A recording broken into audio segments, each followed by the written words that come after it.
the next session.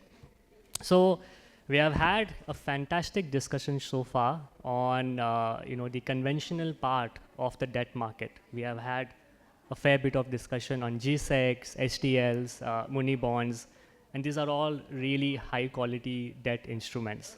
So we're now going to transfer to another world of debt investments, which is very different from the kind of debt investments that we usually see or hear about. Some call it performing credit, some call it alternative debt, and to go deep into this segment of the debt capital markets, we have a very exciting lineup of speakers and panelists. So I would like to first call on stage Bala, as is fondly called. So he's a Chennai rock star, and he's the co-founder of Anicut Capital, which manages several credit AIFs, and he brings with himself more than 25 years of experience in corporate banking and the debt space. So he's a great person. Thanks so much, Bala, for taking out time. Welcome. Next, I would like to call Shekhar Daga. He's the head of private capital at ICICI Prudential AMC. So in his long career, Shekhar has handled the entire gamut of investment management, different functions: corporate lending, structured finance, private equity, special situations, distressed debt. So he's really seen it all, and it's really a pleasure to have him here. So welcome, Shekhar. Next, please welcome Mohamed Irfan, who's fund manager at Vivriti Asset Management. So Vivriti is one of the largest and fastest growing asset manager in the credit alternative investment fund space.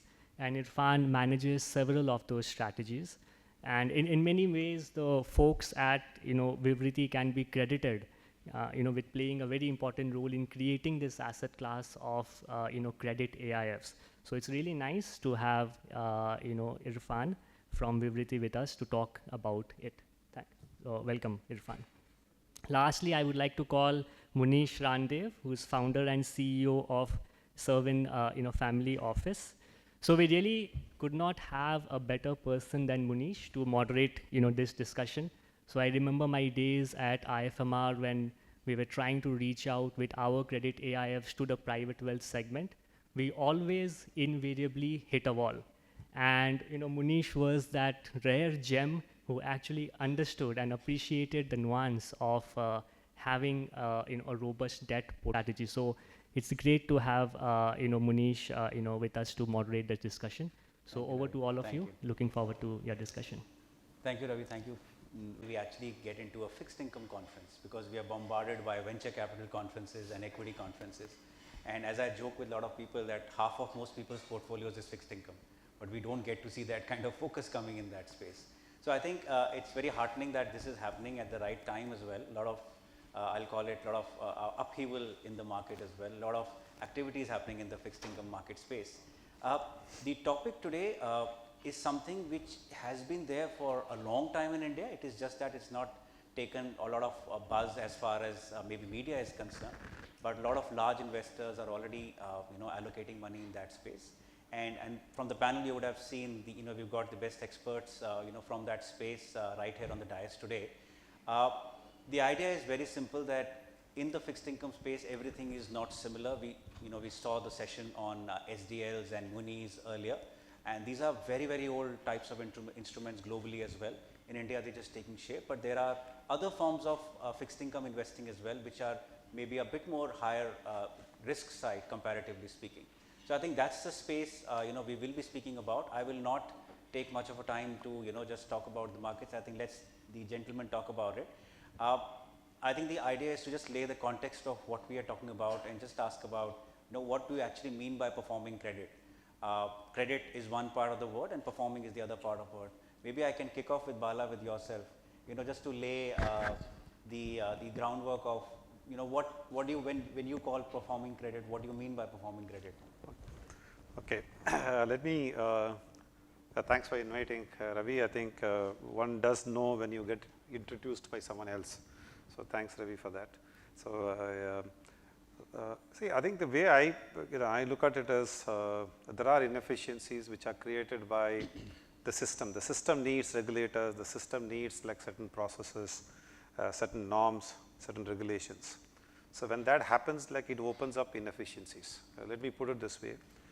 Banks, like I think when you have small depository holders money, it's important that there is a framework which is given by RBI, and then you are mandated to follow that. It's needed. But it does open up like areas in which like they cannot do business. For example, banks are comfortable giving cash credit or a fixed asset term loan, but whereas they are not comfortable in doing anything other than that, because like, and rightfully so, that's the credit they should be underwriting. And like, their poorer cousins, NBFCs also have the regulations, and in which like I think most of them, because like they think they could be sitting in Bombay or some other place, they could, every credit could be productized, which means like I think send me ABC and I can tell you like what I can give you. I think that's kind of overdone in some of these corporate credits. So it's predominantly because of these inefficiencies and structural things. I think there are bankable credits, what I would say, I think risk-worthier credits, but otherwise non-bankable by banks and non-NBFCs, and which can be tapped up by rest of us. I think I would put that way, saying that I think probably those credits like which are credit worthy enough to be underwritten, maybe after some time like everyone else in the queue, which is NBFCs and banks, could discover in some time, which could be 12 months hence and 15 months hence or 18 months hence. I would say, I think to me, I think that inefficiency in the market which opens up and where the credit opportunities are available as a performing credit. I think maybe I don't know whether I've answered it, but that's the way I look at the way things are. Irfan, do you agree or you want to add something or disagree with it? Well, I'll just add on, but because one is looking at issuers who are not credit worthy enough for banks and NBFCs, but in performing credit there are also end users within issuers which have already banks, already NBFCs, they are already sharing a lot of credit lines and well banked that way. But there are many end users or opportunities within those issuers itself which also would be open to funds or even large NBFCs per se. So a performing credit opportunity is one which is available to private capital like us, as well as large NBFCs who have some flexibility in terms of structuring. So I'll just kind of add on to what Bala said, that it's a little, I would look at it in a little bit more broader sense, that even excellent companies which have very good debt EBITDA ratios, have very long operating vintages, there could be some issues which might not fit into the typical banking template, right? And at that time, you provide that additionality by the capital and the structuring that you are able to do, and then make the company tight through that phase, and everything remains hunky-dory for everyone who's involved in the debt side of things. Basically, you are saying is that anything which may be not, everything doesn't have to be X bank. It is bank plus something in that particular space. Maybe at that point in time, banks do not have a favorable look at that. Or that particular requirement may not be. That's what I said. I think it doesn't mean that I think no bank is giving and we are giving. I'm just saying maybe at that point in time, banks have a different outlook. It could be many reasons, like when you give COVID loans, with 20%, 10%, 20% as a credit guarantee by the government, there is no enough incentive for a banker to write any other credit, am I right? So they can live only on that. So I think that's where your opportunity comes. Shekhar, what do you think? I think Bala and Irfan has covered, but let me preface when I think, and I have worked in a commercial bank as well as a PE firm, and when I look at it, credit, I think in India we very loosely say it, credit actually. So performing credit is something to a corporate which may start at 7% going up to 20% maybe or 25%, you never know. But there are certain portions of the loan which can be given by the banks actually, because in India the good thing, the regulator has a very stringent kind of end use issues. So if the end use issues are something which is not appropriate, like if you want to purchase shares or invest in capital market or something like that, those end use money you cannot borrow from bank. So that piece of performing credit, if you look at it, is serviced by mostly the banks in India. And I think what we are seeing today with the wave of performing credit, it's become a lot of noise, and that's the reason we are sitting here, is because earlier this entire market was catered by the mutual funds and NBFCs. Over last 3 years, we have seen substantially changes in the regulation, as well as the investor requirement in each of the buckets have changed. And that's the reason people have looking at alternates credit AIFs, more looking in the performing credit. And it serves two purposes, Bala rightly says. Banks would like to do some, not would like to do so much hard work, whereas an alternate credit AIF, we will do about 5 transactions or 6 transactions in a year. We will do a lot of deep dive in each of the transaction, maybe get comfortable, which banks maybe after 1 year will take it out. Or there can be a transaction which Irfan highlighted, where the end use is something not a bank appropriate end use. Those deals historically used to be done by NBFCs and mutual funds, and now they are coming in the lap of the performing credit funds who are looking at it. So these are good companies, but the end use is something what banks cannot finance. Tomorrow, if I can say banks are okay to finance these kind of credit, I think there is no alternative asset class out here. Banks will be doing this work actually. If I can just correlate with that, Irfan, your point as well, and what you also mentioned, that at that point of time, that maybe not be a bankable credit, but is still performing credit from a good company, there is a difference in yield. So the yield differential comes in. Why? Because the underlying company is the same. Yes, the situation may be a bit odd. So that everybody knows that situations can give you a bit of a risk premium compared to not just the rating of the company itself. I'll probably illustrate with an example, Yes, if please, that's please. fine. So there's a company that we saw and we've invested in, which is in the logistics space, right? So when there's a logistics, they are in the trucking business. They transport a lot of over-dimensional cargo. So you would see, all these windmill turbines, all of these things on the road. You see these large trucks. That's what they transmit. Now the working capital cycle of this is quite long. So by the time the truck reaches the destination, going at 10 or 15 kilometers per hour, and then the bill gets raised, and by the time that gets financed, there's a clear 100 or 120 days that kind of goes past. So a bank can finance, as per its working capital, 90 days to 120 days, most of it. Beyond that, the banks would not look at financing that receivable. Now, because of COVID, this company's receivable cycle increased even more. There's no counterparty risk. When I say counterparty risk, the people that they're supplying to, they are all AA, AA plus, AAA kind of guys. But just because of the fact that the receivable cycle has extended, banks are not funding those receivables which are 150 day or 180 day plus. What do we do here? There is no issue. The company is not defaulting. The company is funding all of it with equity, right? Now, because of this situation, the company is not able to grow. Now, what do you do here? Either the company would have to go and raise equity, or talk with the banks and make them do something which they've never done before, or stagnate, right? So this is where something like a private credit fund on a performing credit fund is what we can do, right? We know that the counterparty risk is nil. We know that this company has 20-25 years of operating vintage and experience, not had a quarter of losses. So we are saying that, okay, fine, we'll fund you, use that to grow, but we will be secured by the receivables which are 150 and 180 days. So it's a very simple, when you describe it, it probably seems across very simple, but to get this trade done in a conventional banking system is extremely difficult. So just a simple example, I thought. But was there a yield differential, what bank was lending and what you were lending? Right. So for a bank to be financing this receivable, they would be at a 10 to 11% in a normal 90 day. This is a BBB rated company.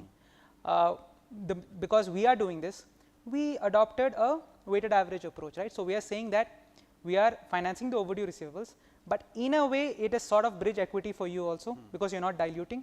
So we are providing in some sort of a higher risk capital to you. So we were able to get 200, 250 bips above what the bank lending rates are, which takes you around 13.5 to 14 odd percent sort of a return on this opportunity. In a house view of sorts between three of you, what is that band that all of you play in on the yield band? The most, I think the common question people try to identify different types of credit in the Indian market. So what is that band you would like to play with, Shekhar? So I think when we look at it, there are two kind of risk premium we add actually. One is the credit risk, and personally something which I add is the scarcity capital risk. because the capital which a alternate fund can provide cannot be raised from a traditional banking route. So it's not that the entire thing is a risk, credit risk. It is a mix of credit risk plus a premium you can charge, because this capital is not available. As Irfan said, this capital is not available from the banking route. So one is a credit risk is charging, plus there is a premium you can always charge the guy, because this is I am giving this capital. So if you look at it, this where the bank world or mutual fund stops, which is somewhere in 10-11 bucket, and it goes to about a 16 in my mind actually. Maybe people may have a different view, but because beyond that, the higher the risk, higher the return. So the same philosophy will flow. So at a 10 to 16 is where each of us will play. Maybe we are trying to see if we can get in a blended basis of 14%. Where once I do the full portfolio construct, some deal can be 12, some can be 16. But beyond 16, I believe the credit has a different perspective altogether. I am not saying they are bad, but it's a different risk appetite. Somebody should look at it. Bala, in your case? Yeah, I think our expectations are a little more. I think I said this many years back. Wherever there is no direct flight from Mumbai to that place where the investment entity borrows, we get another 100 basis points. So that's where I would end it.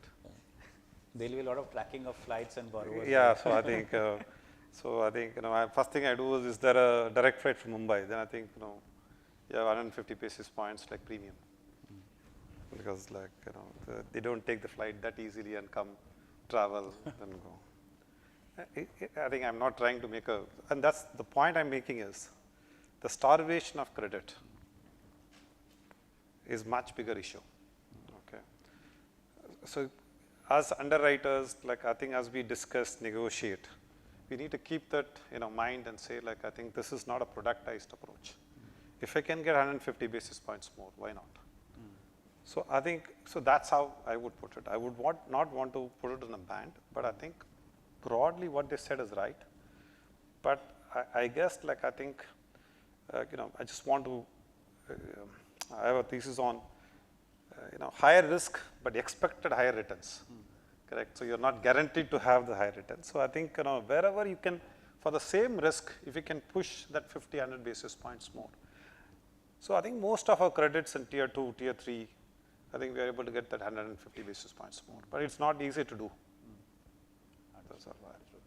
Irfan, would you have as a fund manager with multiple funds a minimum that you will lend with? You mean in terms of yields? For example, when you are lending in any of your deals, what is that minimum rate of yield that you get from your underlying? Is there a minimum cutoff that you will not give, or is it always a spread between the AAA Right. or AA kind of papers? So I have a different answer to this. So our philosophy, at least with the firm I am representing, Vivriti AMC. So what we do is that our idea is to demystify the space between the 9 to or 10% to about 16%.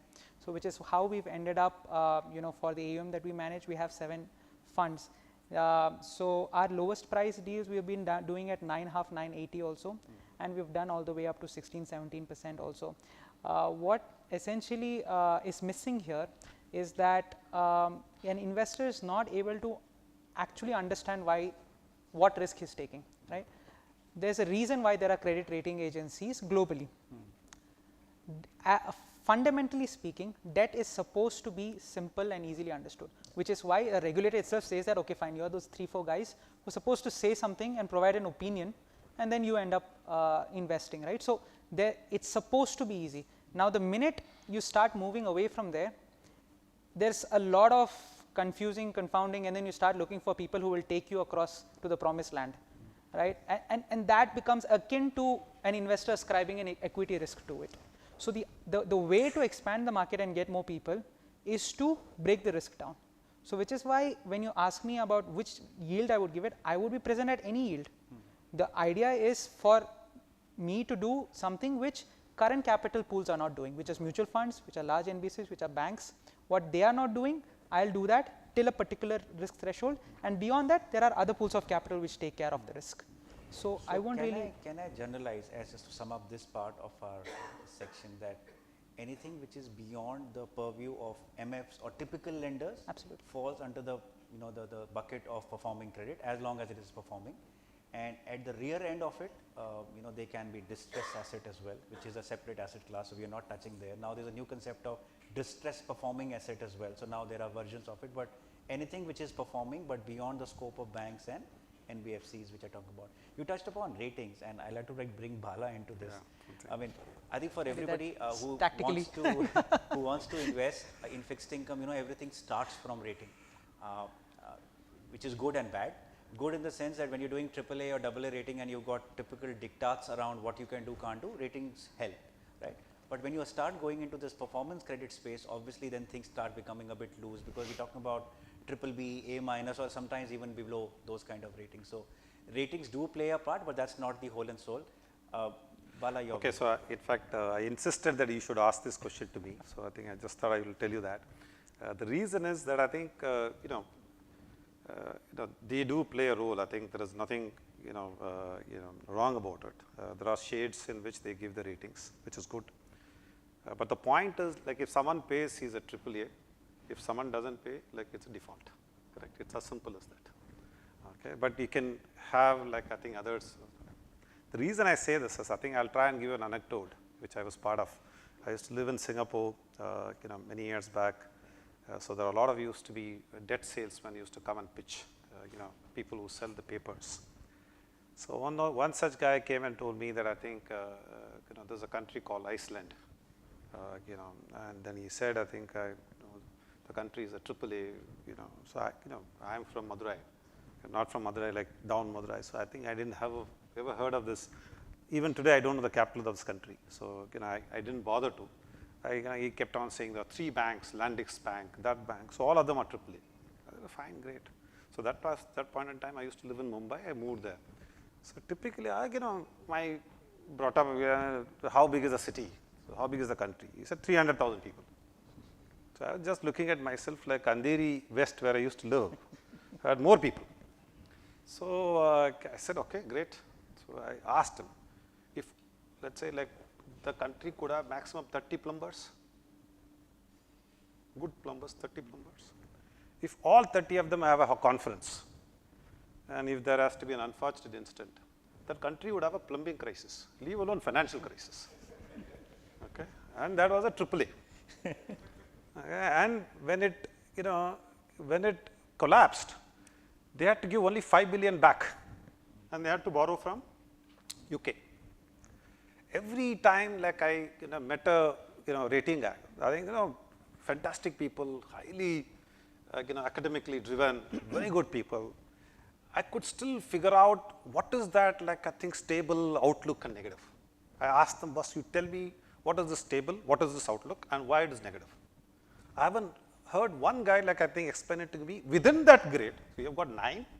Within that 9, you've got 3 each, 27. I think it's good alphabets, almost similar to English alphabet. So I to me, I think it's a kind of a game like which is being invented by someone, which is being played. Now, what it does also, it makes people lazy. They don't look at. See, I think we all grew up as a relationship credit, am I right? So I think we know the guy. We couldn't have the access to the kitchen, which club he went to, whom he played with. Like, I think that's the kind of inputs we had. So here is someone looks at, okay, BBB minus, and that, okay, give money, and that's kind of lazy, am I right? And that made the bankers lazy, because, like, I think they didn't want to get caught by CBI or CVC. They said, okay, I want an external chapa. So this is like outsourcing the credit to someone who has never done even 1 rupee of credit and recovered in his life. Okay, not even 1 rupee. I have not seen one. On top of it, one guy asked me, what is drawing power? And he gave a rating and said, sir, what is this drawing power? So I think some of you, I think, please go and read what is drawing power in, when it is a working capital. So, it's good. It gives you a large mark. I think, there were Kazakhstan banks in 2007, the kind of ratings which, like, I think some of these guys gave. So you can go Greece before it went.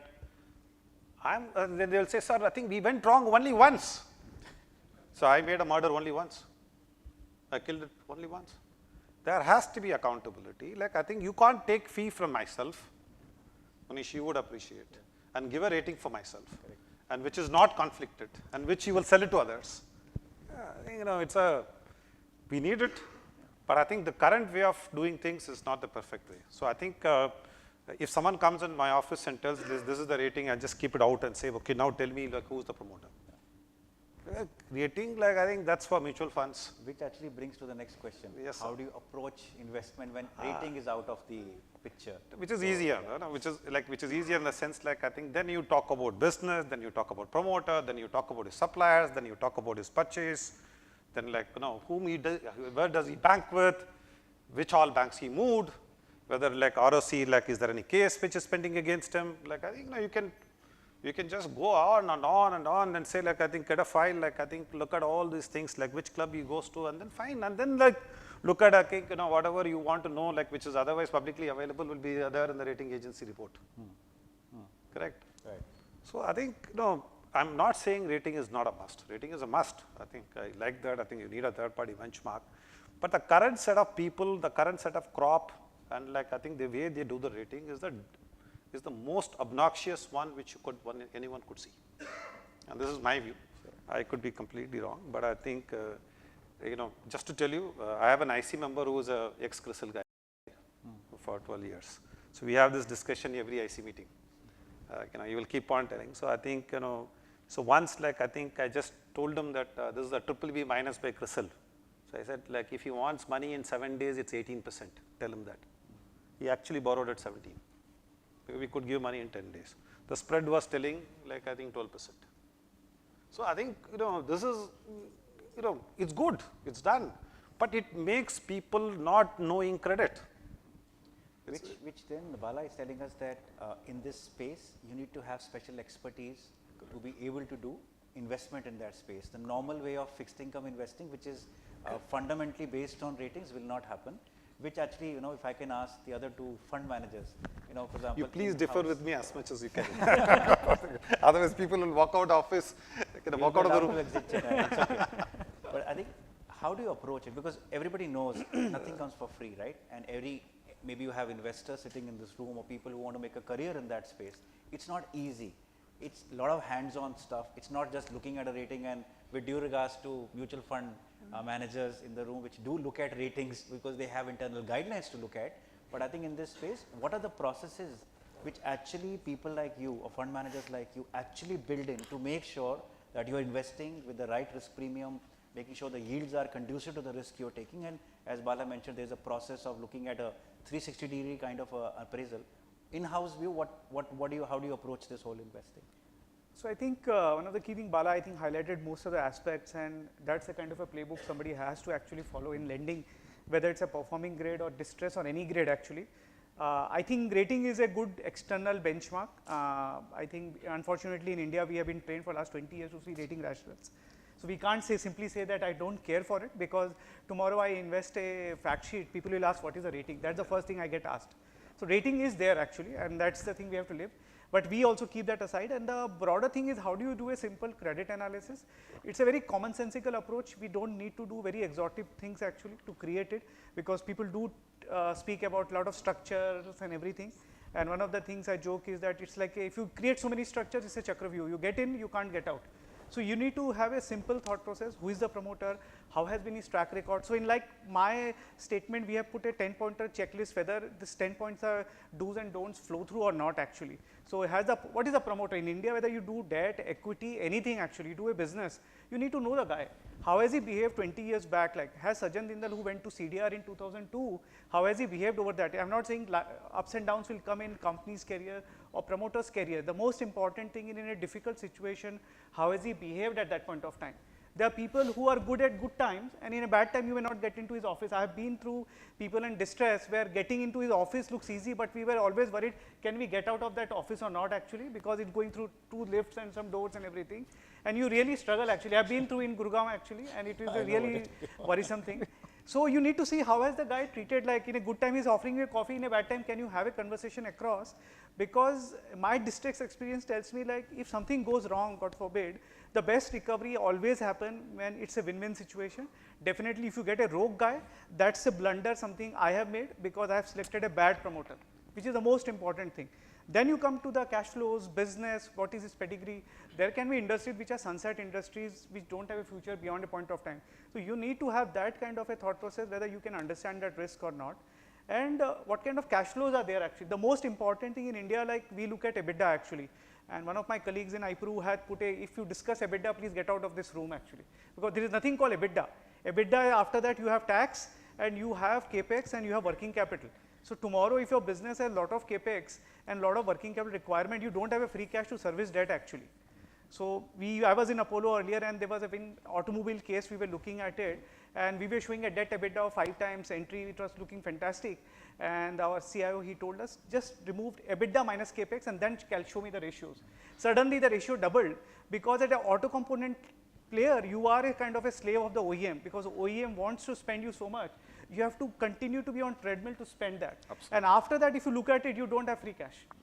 So suddenly on a debt EBITDA, it looks super good, but suddenly EBITDA minus capex, you are really struggling how this company will service the debt. Because a lot of times this looks 3 times, but suddenly after removing working capital and everything, it looks 6 times. So you need to see that. And the more important thing in performing credit space, when we look at it, we have a big list of don'ts and like 4 or 5. We don't look at distressed companies. Companies which have been in NPA, they want to look at OTS. It's a pool of capital which distressed capital can look at it, but not in the performing credit space, something we don't want to do it. So our one big check is that has the company ever defaulted? Now there can be default for 2 kinds. One is COVID, everybody went through a problem, you need to work with the promoters. But if there is an intentional default, again is a promoter issue.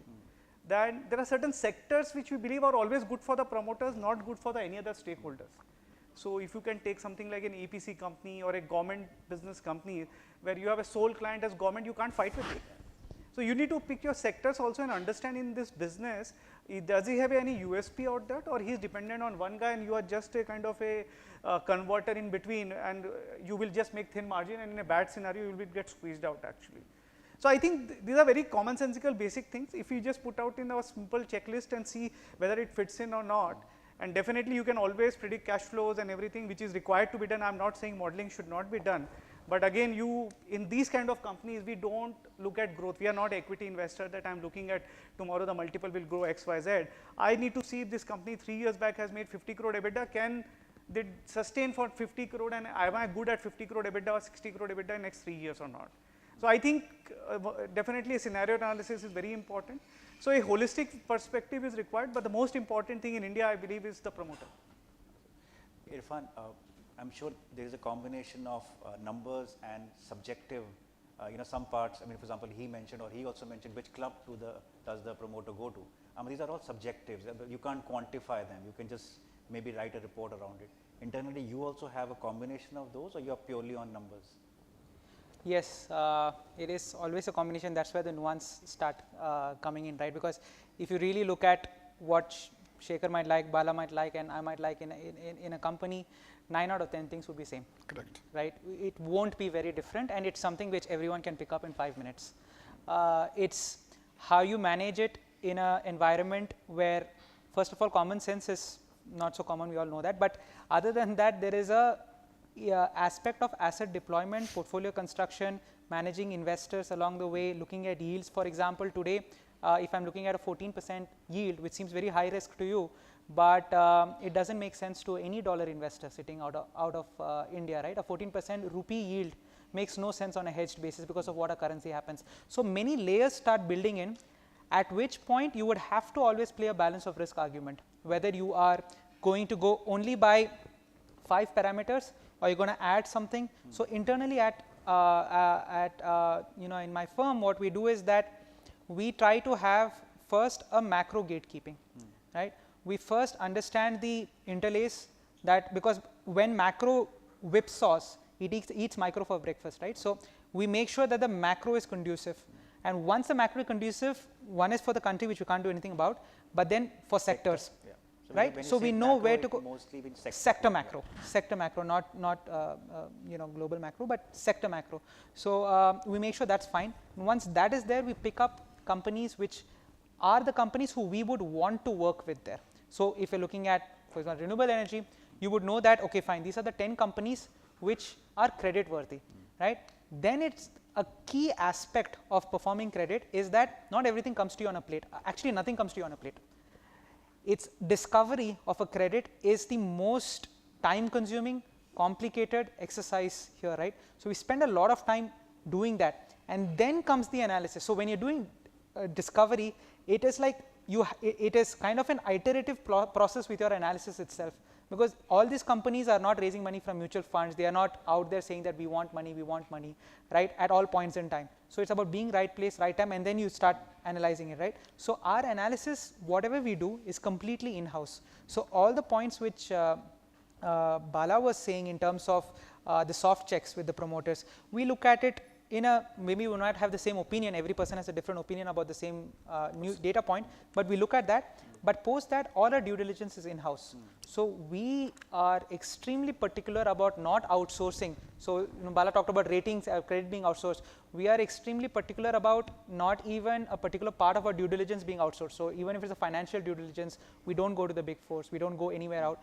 We make sure everything is done in-house, and we do a 360 all in-house. So that's probably something which we feel will hold us in good stead, because when things start going bad, again trying to have that coffee with promoter, what Shekhar was trying to say, unless you've met him every quarter 2 times, 3 times in events like this, and not just him, but 3 levels below him, different people in an organization meeting, how will you make sure that you'll be able to collect information? Because that guy can just say I'm out of the country for 20 days.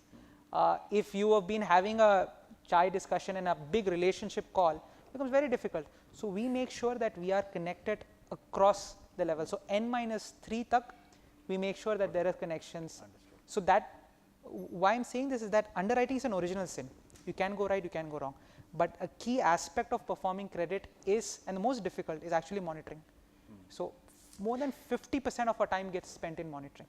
Which brings me to just a thought. This space is not easy for many investors unless you have that team backing up or you have experience backing up, because some things can only be learned by experience. Everything is not a checklist. Beyond the funds who are investing in this space, who are the other investors who are currently you see active in the performance credit industry? I mean, anybody who can answer. So if you look at like last 10-15 years, the foreign banks have been the most active, if you think of it, be it Deutsche, Standard Chartered, Credit Suisse, Barclays, Nomura. So they have been the most active in this space because they are governed not through the banking license, but they do have their FPI licenses through which they can do these trades, which they have been very active.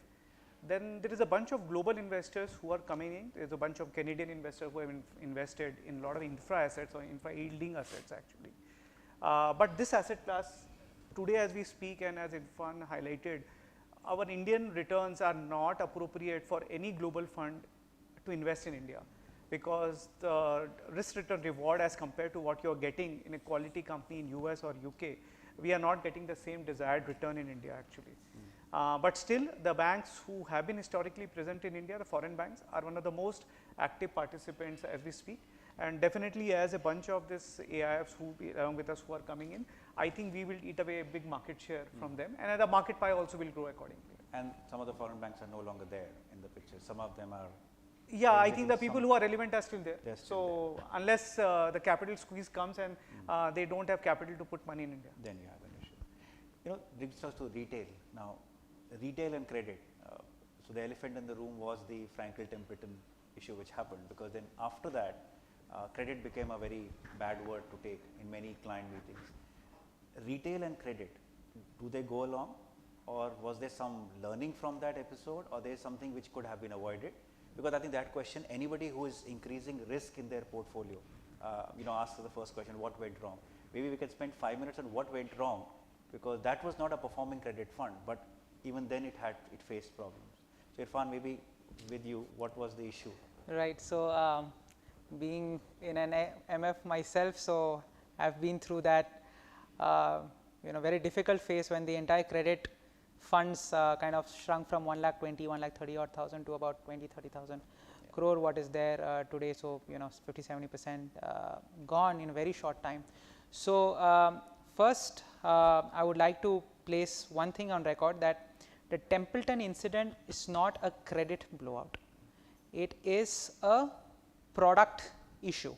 So, as I think previous panelist Shankar was talking about that, liquidity is what kills a business, right? So, if I have a 100 rupee claim on a company today and you do not have it, then you are a defaulter, right? Regardless of whether you have 10 crores in your bank, it does not matter to me, right?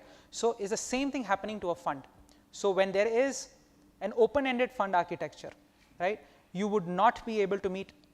So, if you ask me to become a bit more critical, I would say that Templeton failed in not providing a crucial part of their product promise, which is liquidity to investors at any point in time. But that's a product issue. If you look at the companies that Templeton had invested, in my previous organization at Birla Mutual Fund, we bought some of these papers at extremely good valuations. Those papers have even matured today and have yielded much higher than what their YTMs were. So, just wanted to say that, for those of you who might not understand or might not have appreciated it enough, it is not a credit blowout, right? It's a product issue. What that led to was that people started saying that the product issue is a credit issue, and because of that we would not invest in credit, right? Now, when AIFs are coming, we are solved for that product issue, right? So, there is a close-ended structure that all of us are working in. That's the framework we are operating in, where a person who comes in would know that, okay, fine, there is liquidity would not kill the fund per se. Then what is left is broadly your credit risk, which is the only risk that we end up taking, right? So, for retail investors looking at credit incrementally, as long as you understand, and this applies for credit or equity, just invest in what you know and what you understand, right? So, if you are able to understand in a particular, there is a AA, for example, Shriram City Union Finance or Shriram Transport company, which everyone knows, and being in Chennai, I mean, everyone knows this, right? So, if that company is coming out tomorrow with a bond, you would be able to have a strong opinion on it. But if there is a XYZ company, which maybe all three of us know very well, coming for a retail NCD issuance, probably that's not something that you would invest. I would still advise against it. And I'll end with one data point. For lack of a better benchmark, I'll have to go to ratings. So, if you look at from A to BBB, if you move, at A, the default ratio for a 3-year period is around 1.3%. The minute you move to BBB, it becomes 4.5%. So, and beyond that is unrated. So, any fund manager who's able to manage a BBB space and beyond needs to add an immense amount of alpha, because the incremental spread from A to BBB is only about 300 odd pips. So, if you are allocating equally to A and BBB, you would end up making the same sort of returns. So, which is why once you move down the credit curve, I would still today not say that retail investors should be looking at those investments. They should invest it with people who can meet the promoter, have coffee with the promoter, do all of those things which Bala was talking about. Probably invest through them. Bala, sorry. No, I think see, I would not want to comment on that particular episode, but I think let me look at it this way. What are those credits like, I think, which were very unpopular? Amtech Auto,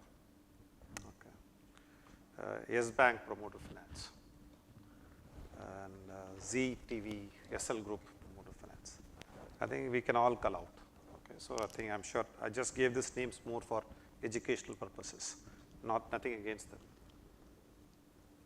And whether those transactions should have been accommodated in a fund where someone contributes 1,000 rupees as a SIP, it's an ethical call. Okay, to me, it's an ethical call. And how they were done, I think people know it. How I think this is the transaction construct, and can we get this kind of ratings? Is it possible to? I think let's call it out. I think I'm sure some of us would know it. So I think the ratings were so put covenants and said I think this is how, and you've done it, and you have to face that. So one thing I agree, it's a product issue because you didn't have time to resolve it because it's open ended, it was running down. But also the issue was there was too much money to manage, and you had to do certain things to get that alpha which you promised. So that's where the real issue comes in terms of how, if you have too much of money, I think you're only long only, you still need to keep finding those opportunities which also puts pressure. So it's an issue of like all combinations, like I think one is market issue, product issue, and then like I think there were systematic issues of how this money could be, like I think some of this, like I think, see, they will continue to be there. In some form or the other, they would come.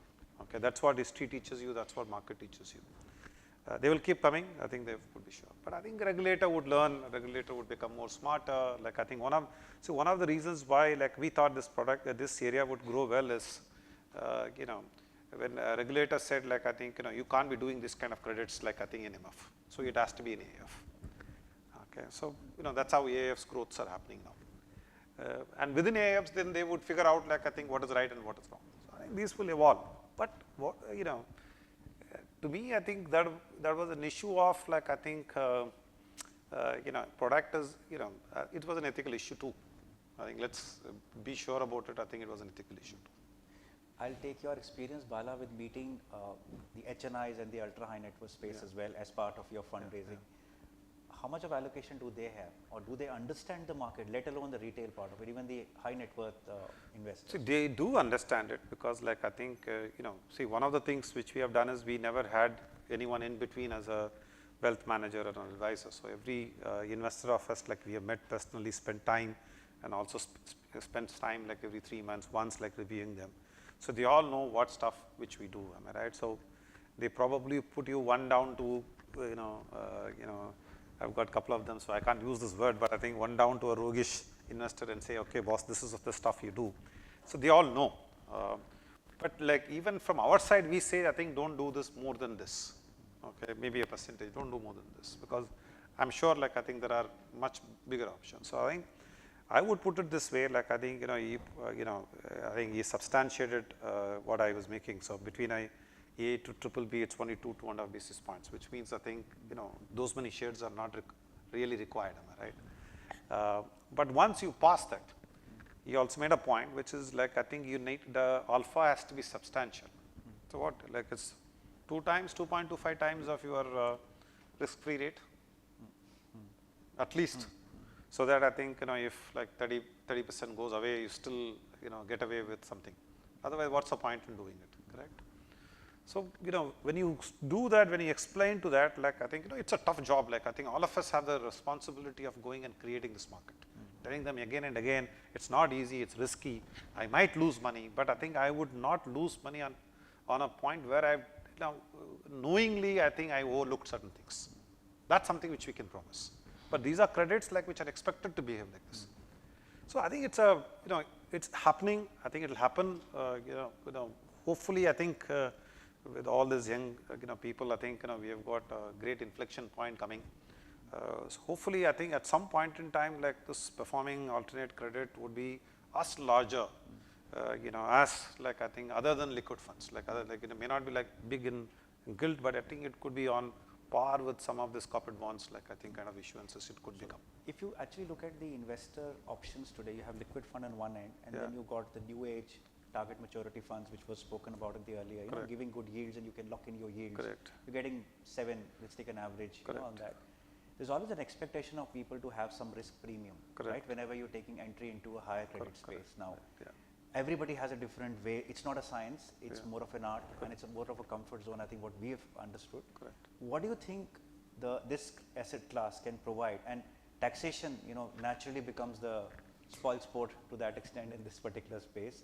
So if you're a corporate is investing with you, has a very different flavor of post-tax, when individual investing or ultra high net worth individual investing is a very different ball game.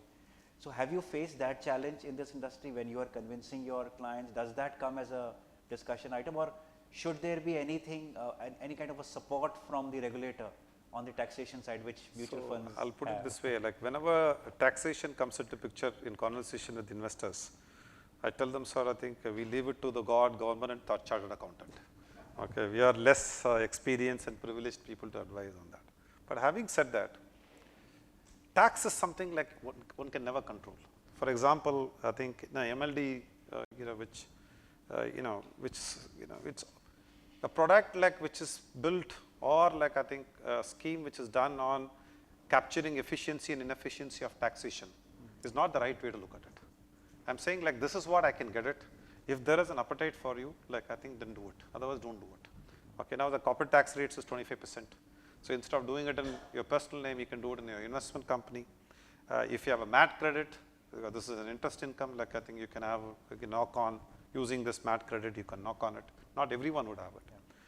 But there are people who have all these things. So I think, that's where I think it becomes smaller and smaller. But, I'm more and more saying, like, thinking that, like, tax is something which we should stay away. Okay, tax efficiency, like, for sure, like, I think any government, whether the current government comes back or any government comes back, I think taxation in this country, I think, is sorted out now. They are going to chase people. They are going to get every 1 rupee out of everyone. Okay, so there is no way, like, I think we can get away from that. So I think we can only do our job, leave the job of collecting the tax to the God and government and the child accountant. Shekhar, what's your experience been? I think just before coming to tax, one point, I think in India, we believe like credit is, suppose I have given $100, it should come $100, whether I have given it 4%, 20%, 15%, it should come with full return. So credit, I can't expect a loss. And that's, I think, in education which need to be done, like based on past credit history.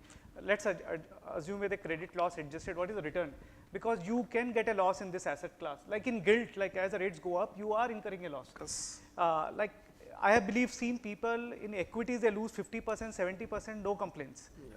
Credit one loss, like it's a very, so I have done analysis like if 2 deals go off for me or certain recovery, what would be your return actually? Because people ask that and we told this is what the outcome would be. Because that's a fair assumption and fair thing to ask. Assuming that if I am giving money at 14% and people think it's a ICICI guaranteed product, then the entire world will be lining against us to give the money actually. That doesn't work. So one is that credit loss has to be a part of the thing. So when investors look at it more specifically from an asset allocation perspective, they have to assume in credit you can incur a loss. It's not that credit is like 100% assured product. Tax, like I fully agree with you, like MLD is pretty much a tax arbitrage product. We don't know how long it will continue. We don't buy that thesis much. We should give what an absolute return I am giving to my investors, whether it's X, Y or Z. After that, it is investor prerogative, how you want to look at it. The only thing we can bring is that how much the management fee efficiency we can bring in the place. That's the only thing I can give from my side. And I need to be adequately incentivized as well, so that I don't have a enthusiasm or incentive not to do it managed properly. So I think other than that, I think tax is definitely investor, but we have also seen like in our fund more than 50–60% of money has come from corporate vehicles, which means investors do have platforms or vehicles through which they know that my tax rate can be lower. That's a very interesting data point. I think if you can, I'll not call it evade, but avoid tax, why not? I mean, if that's available under your tax guidelines. Tax planning. Tax planning, yeah. So Irfan, you manage 7 funds, right? So you will have different types of investors coming into has that come into the discussion, or have people said no to you basis taxation? Has that ever happened in your meeting the customers? Right. So one is an instrument level efficiency or tax arbitrage which MLDs sort of offer.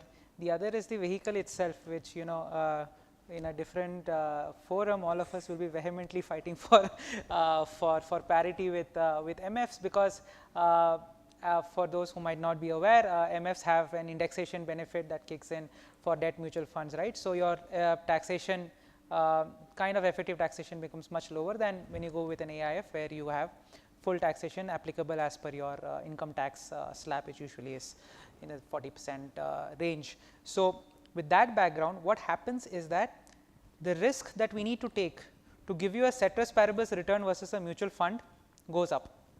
We are primarily risk managers.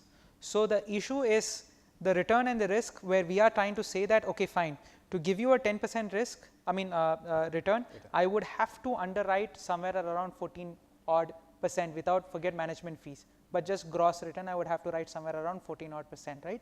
So that 200–250 basis points additional is usually the bone of contention with investors, right? So what we have been able to do, so the reason why we manage 7 funds is that we've attacked this problem in such a way that there's a pool of capital chasing a specific form of risk. So for example, a family office would chase a certain sort of risk.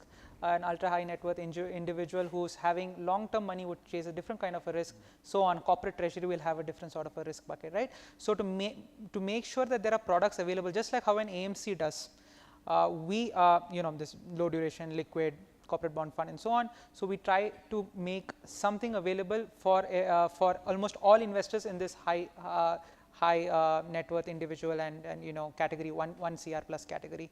Now, where we've been turned down per se, I would tell you, is largely from international investors, which is again the same point, right? Like when we started building the product about a year back, at that time $7.75 return, which translates to somewhere around 14% INR, 14 to 14.5, was a very nice product where you can hedge and everything and so on. Now that product, the ask has now become 9% dollar plus the increase in hedging cost. So technically what people are expecting for performing credit is an 18, 19, 20%, which is a distressed sort of a credit in India. So there we have seen a complete sort of, I won't even say slowdown, it's just choked stop. And these points are what the equity market largely is not seeing, right? Like what's happening in the junk bond market, what's happening in the performing credit market in the dollar space will have cascading effects here. So I'm just trying to say that in India, people are still very happy. The investors, the ones who we are talking with, the family office who look to allocate, the ultra HNIs, they have not said no because of taxation and so on, because again, they have multiple vehicles through which they can manage taxation. International investors doesn't make sense at this stage. Which, there is one space we get a lot of debates around, that in performing credit, should venture debt be part of it, and should distress definitely is not, but is venture debt part or to be considered as part of performing credit? Any ideas on that? Because that's a hot topic debated in multiple platforms these days. Anyway, Bala, we can start from you. Okay. So, frankly, I have very less understanding of venture debt, so I think I should clear that. So, the reason I am saying this is, I think it's structured in such a way that like the money comes in on the day when the equity investor comes in. And then like it's a portion of it. Let's say 500 rupees comes in, like probably 20 rupees goes in as debt. The popular philosophy is that I think it gives a runway for them, like I think for them to grow. In a way, it's it solves a few more months of, because they amortize from day one, so it's a 36 months product. So I think it's a very productized approach of writing credit. The credit diligence or credit underwriting is dependent on who the VC investor is, rather than like I think on the company itself.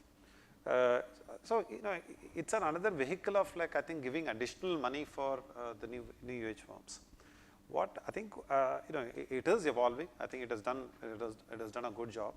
I only want to wait for a situation where like I think the money gets completely dried out, like when when further rises for those companies have to happen. Though I've seen their I've seen the term sheets. They really like I think have good covenants in which they can call the money back and all those stuff. But the point is like I think when you coexist in an ecosystem of like I think venture capitalists, and then like you pick and choose your which one you would recall, and then still expect the company to go down. So I think those situations like I think have to come.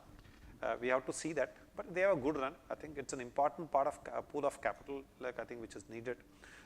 But experiences, I think let's wait for one more cycle to see. I think whether it can become really bigger. That's what I think my limited point is. But as of now, it looks very good. Shekhar, Irfan, does that comparison happen when you are talking to clients? Do they compare between your products and VD? So there's a reason I told you in India, when investors look at credit, they believe credit is supposed to come in all the times. And till date, as Bala mentioned, like venture debt has a unilateral kind of a tailwind. So I think once one headwind comes, because it's a bridge to equity kind of a construct, or in some cases a supply chain financing with a EBITDA negative company. So how long that it will continue? Because currently it's assuming that the equity round will come and you're delaying your dilution by taking this piece of debt. I'm not saying it's a bad asset class, but over a period it just matures and let it go through one cycle. I think it will come, but from investor perspective, I think though people understand, these are who have invested in venture debt are reasonably more sophisticated because they have graduated from mutual fund to performing to, but still the philosophy of credit continues to be the same, that it is all okay, everything will come back. Right, and just I wanted to just add a data point here for those who are interested.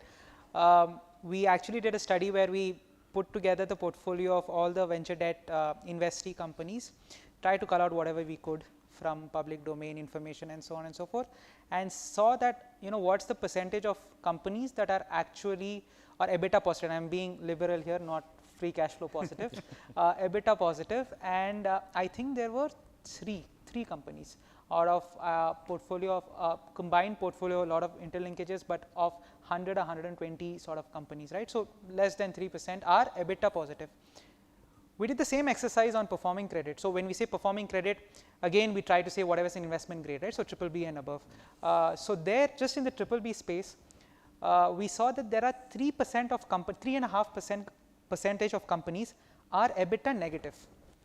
So, you know, it's actually more than just the flip side around. So, it very clearly demarcates, if in my view, right, what a venture debt is and what it isn't. It's an allocation.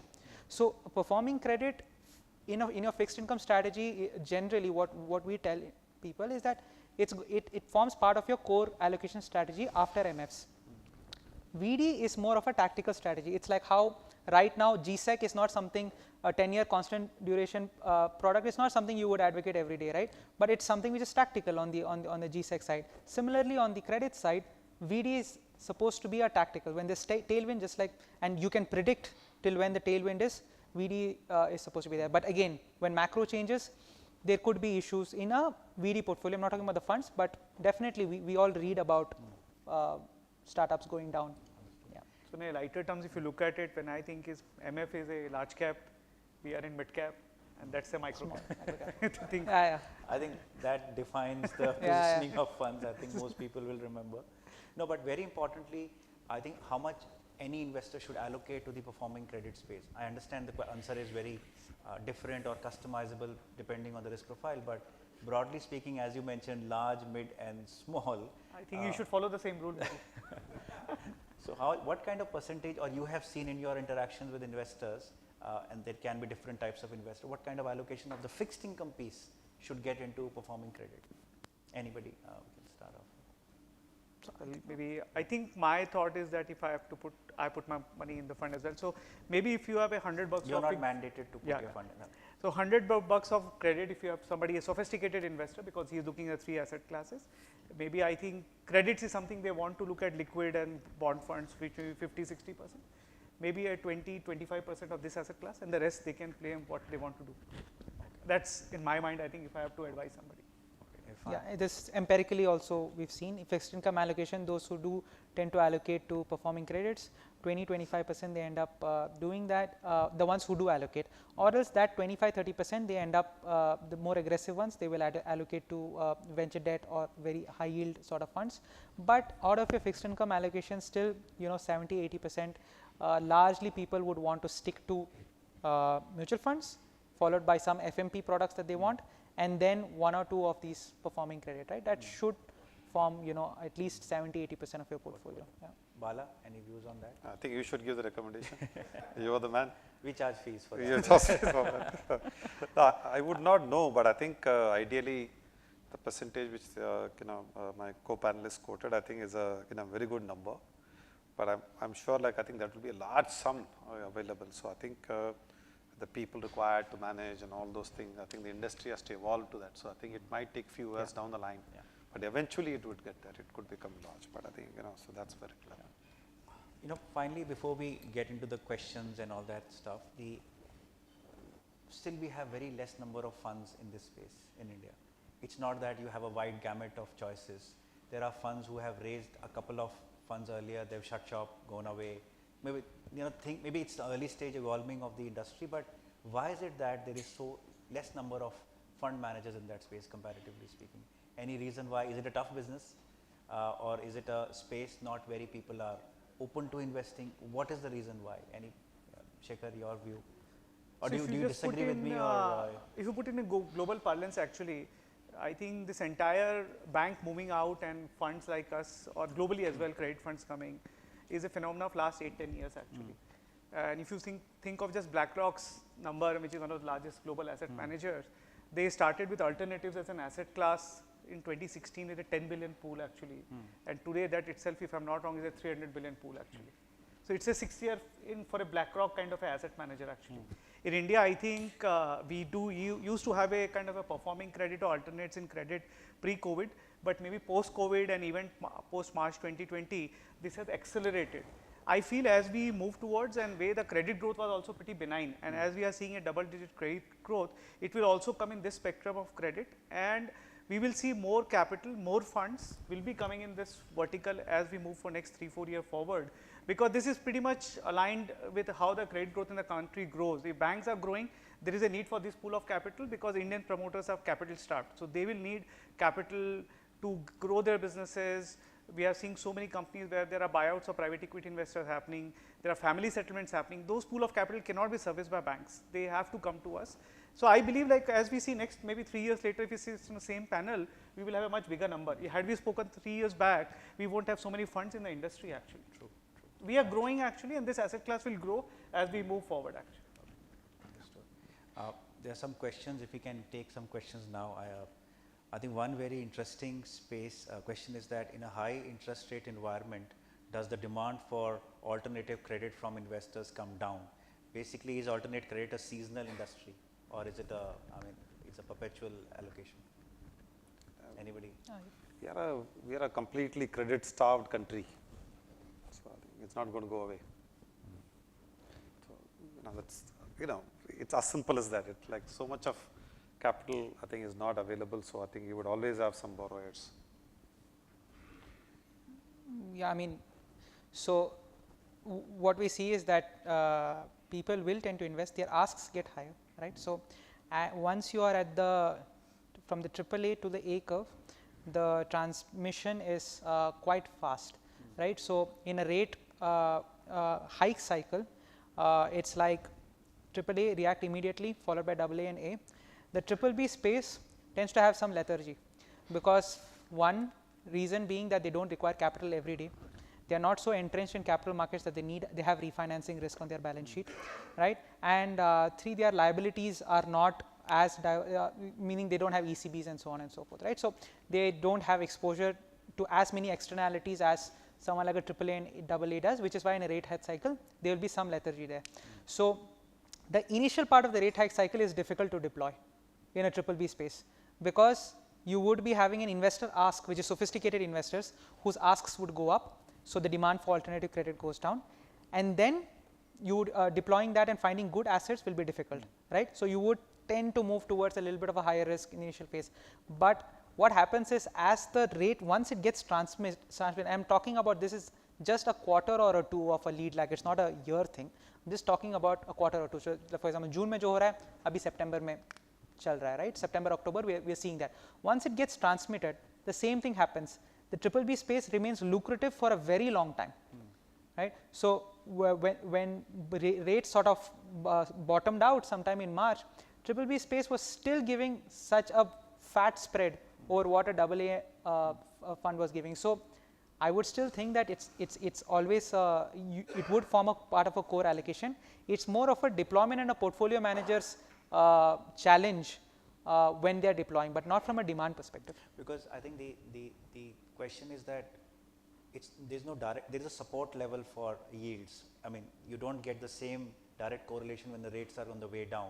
The spreads when the rates are at the bottom of the market, the spreads between a AA or a BBB or even below that will be the maximum at that point of time.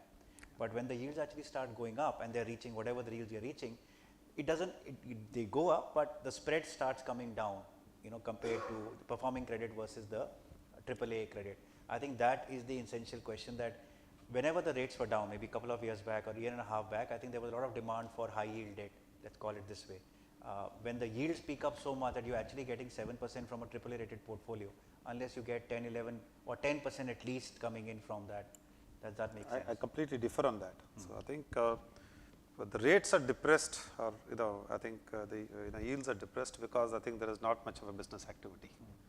Okay, and that's one of the reasons why I think people are so much money and they are not able to deploy it. At that point in time also, like I think you would have someone asking for money.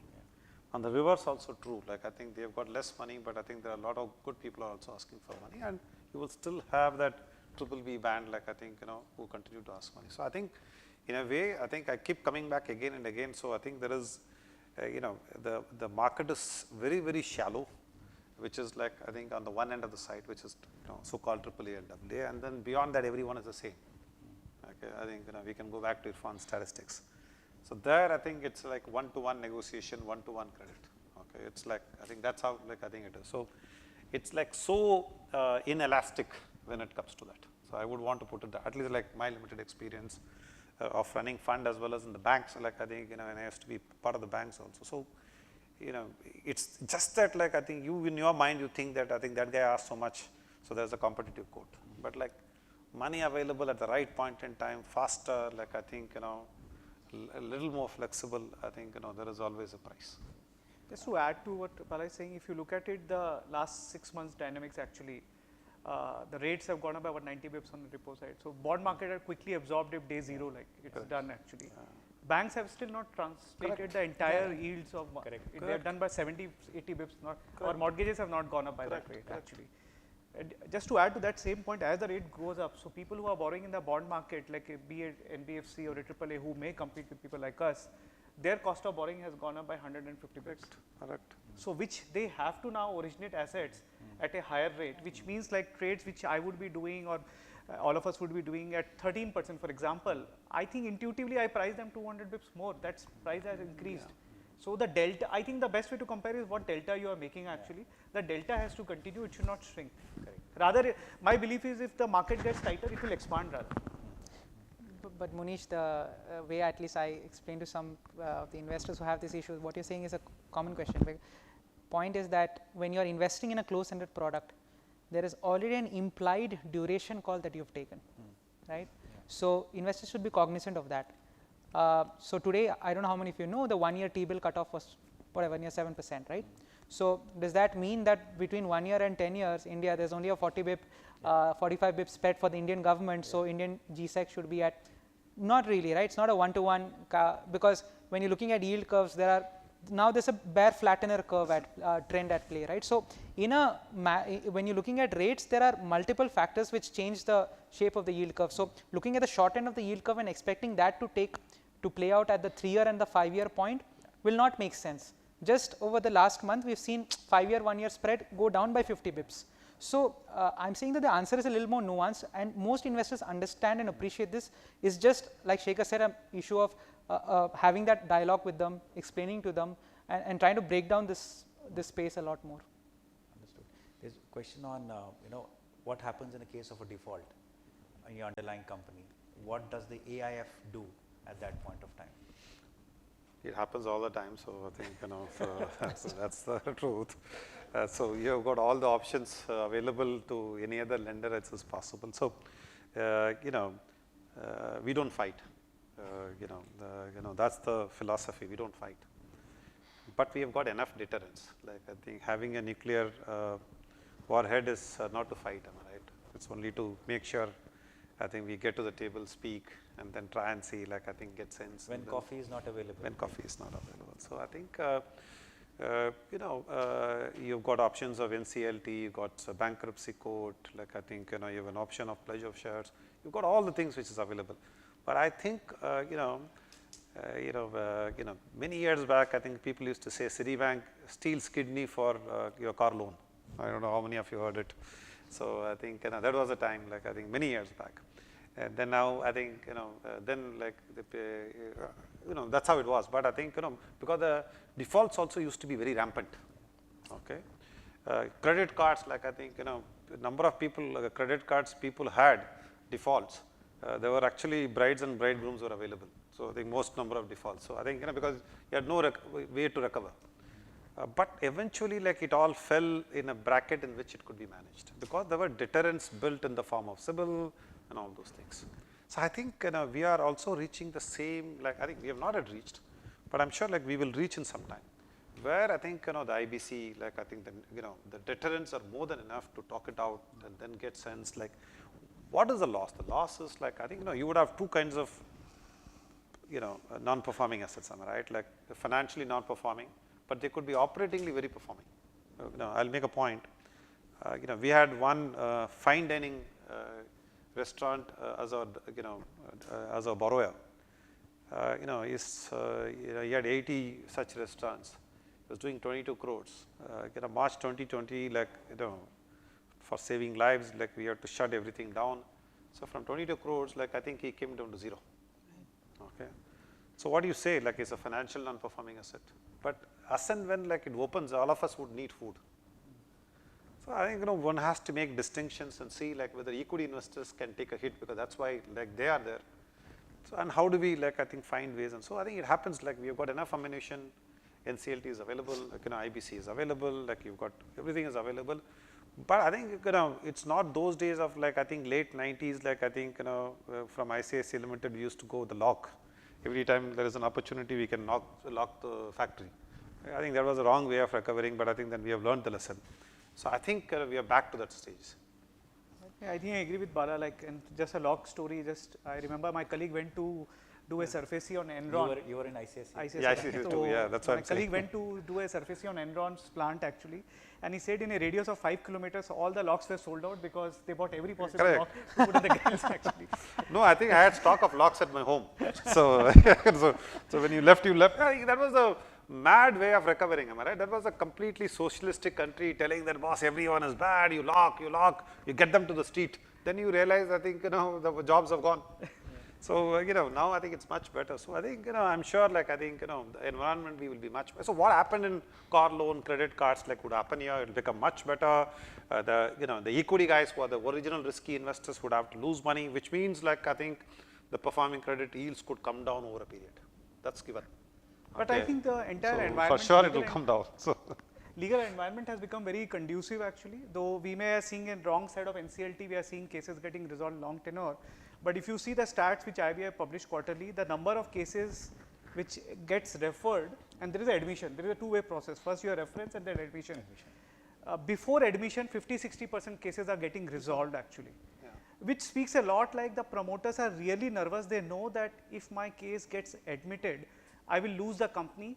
I myself have never expected. I've handled SR and both ISPAT as well as the every possible case on distress in 2002-03, and I never expected these guys will lose their company because they have various controls here and there. And somebody like a Bhushan and SR losing their company in NCLT speaks of itself. The law is very strong.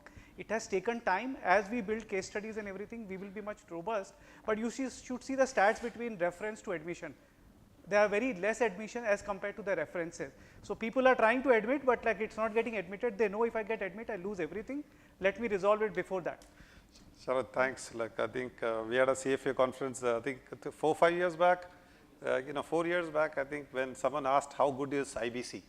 So I told them when SR goes down, I'll tell you IBC is good. So I think some of you would remember that. So, I think I'm just saying, like I think we in ICICI Limited would know how tough it was to recover from SR. Right? I think I'm not saying anything against them, right? So, but that was a construct which was available to collect money. Okay, it's much better. The balance of power has not shifted to the lenders completely. Okay, and the balance of power which was there on the other side has been neutralized. So there is, like I think, even if the balance of power has to come to us, it is important that like we as lenders like use that judiciously. I think we are not here to kill businesses with locks. We need to recover, we need to let it operate. I mean, on that comforting note that we are not in locksmith business, Yeah. I think thank you so much for your time and your insights. I think amazing. Thank You'll agree that I think we learned quite a lot from these three gentlemen on the Thank you. diet. Thank you so much. Thank you. Thank you. Thank you.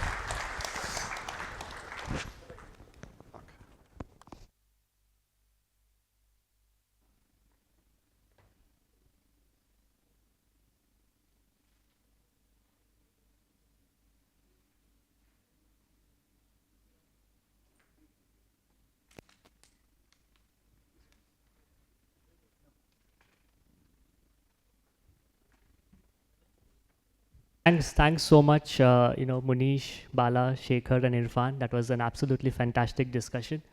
Unfortunately, we have run out of time, but we could very much have had you guys speak for the entire day.